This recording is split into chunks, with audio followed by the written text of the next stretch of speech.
విలువేలేని నా జీవితం నీ చేతిలో పడగానే అదెంతో విలువని నాకు చూపితివే.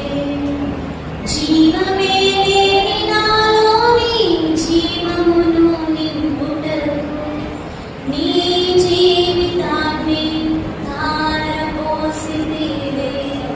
నీది శాశ్వత ప్రేమయా, నేను మరచిపోలేనయా.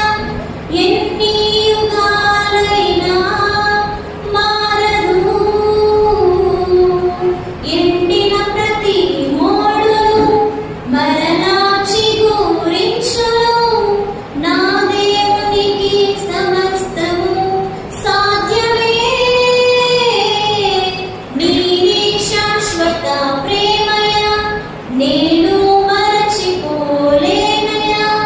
ఎన్ని యుగాలైనా మారదు.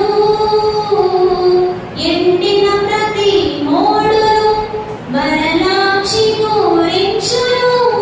నా దేవునికి సమస్తము సాధ్యమే. ఎండిన ప్రతి మోడును ఆయన మళ్ళా ఏం చేస్తానంటున్నాడు? చిగురింపజేస్తాను అంటున్నాడు. మన దేవునికి అసాధ్యమైనది ఏది కూడా లేదు. ప్రభువు సమస్తము సాధ్యమే. అందుకే మార్తాతో దేవుడు అంటాడు కదా, నీవు నమ్మిన ఎడల దేవుని మహిమ చూస్తావు అంటాడు. మనం నమ్మితే చాలు ఆయన మహిమ మనము చూడగలుగుతాం అన్నాడు.